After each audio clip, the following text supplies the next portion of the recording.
With me today, I have three gentlemen who have been around the industry for a while. On my immediate left is Ed Lohman. In the middle, Ken Trompeter. And on my far left, Kurt Frank. You have a strong background in the early days in thermal, Kurt. Um, what were your impressions when you started looking at membranes? Did you ever think that they would occupy such a big place on the seawater side of things? Well, it's a good question. You know, the old distillation guys, they didn't think much about, membrane technology. You got it. Yeah. But as the technology developed, they came around to looking at it. Maybe we better look at that, and think about what we do with it. Of course, I don't know if you interviewed anybody that was involved with the development of membranes. A lot of those guys are no longer around. Sidney Loeb, and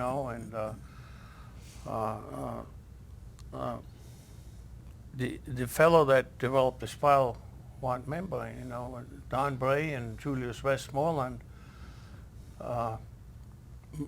especially when the spiral wand membrane was developed, that turned things around quite a bit. They, of course, initially they did tubular membranes and also the DuPont hollow fine fiber membrane. And there was big competition for a long time between DuPont and the people that developed the spiral wand membranes. And as it ended up, DuPont gave up finally on the hollow fine fiber. And so spiral wand membranes is it, Right. more or less, especially for seawater desalting. And this is a question I don't ask very often, but given the backgrounds that you three have, what is the most depressing moment in your career involving membranes? In Yuma, when we were starting to run the research facility unit with the cellulose acetate membranes, when they started failing right away, and we're trying to figure out what was causing them to fail, and finally determined that it was just plain iron and chlorine as it was changing phases into the ferric side. Right. When it turned ferrous, it really ate up the membranes. So we had changed in the design of the plant where we added ammonia to kill the chlorine, and then the membranes lasted very well after that. But that was very frustrating, trying to figure out what in the heck was going on. Yeah, but that was, that was probably an important finding, because a lot of people were having the same issue. And they didn't have the resource. This is municipal plants I'm talking about. They didn't have the resources to do the investigation that you guys have. So that was probably, although it may have been depressing at the time, it actually probably was a pretty important discovery. But I'll tell you something, Ian.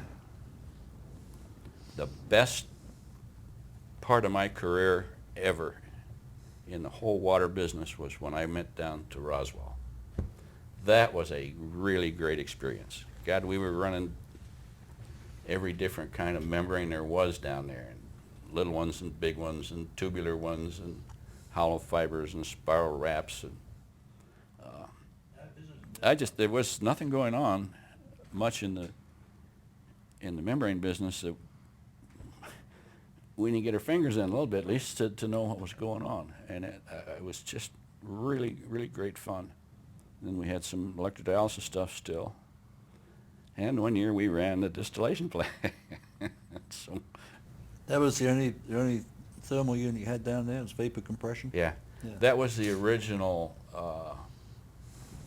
demonstration plant that OSW built.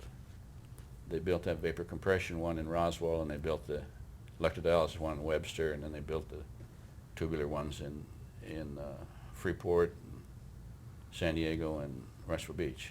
Remember when EPA decided that they were going to pass the Safe Drinking Water Act? How much do you think that kind of legislation had to do with the growth of membranes? I don't think it had all that much effect on it. I think it would have gone that way anyway, Yes, I agree. even without that. Even without that? Yeah. Yeah. It was it was too good a technology to take care of all these issues. I wanted to ask you about Wrightsville Beach. It was, as I understand it, it was a facility that was built to allow equipment manufacturers to come in, put their equipment there and test it. That's correct. Did you also have, did OSW also have some of its own equipment there you were testing? Oh, it was funded by OSW, of course, a lot of it. I don't think we had, OSW would contract with a company to develop a certain type of equipment and then bring it there and test it. But as far as government-owned equipment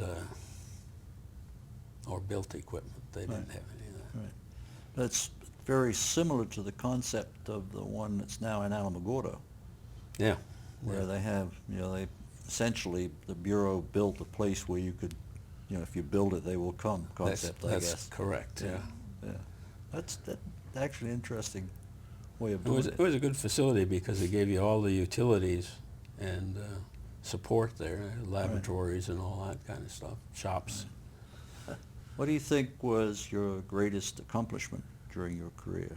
But a project or maybe a series of projects that stand out as perhaps your favorites or which demonstrated exactly what you wanted them to demonstrate? Or Well, I think the research that we did down in Yuma, or still doing down in Yuma, some small plants are there, and manufacturers are building it, bringing in their equipment now, or have been for the last 10 years, and testing it out down there too. So I think as far as advancing the state of the art, that was probably the most interesting. yeah. The development work we did down in, as I said, down at the Brackish Water Test Center in Roswell. Yeah. Because I mean that's where the 8-inch spiral wounds came from. It's where the 12 inches came from. It's where the big bundles work was done. And that to me was exciting. Every day was a fun day to go to work. Ken, how about you? Oh yeah, I'd do it again in a heartbeat. Absolutely. It was brand new stuff. It was breaking technology. Things were happening every day. Every day, new stuff was happening. It was Yeah. just great fun. Great fun to go to work every day.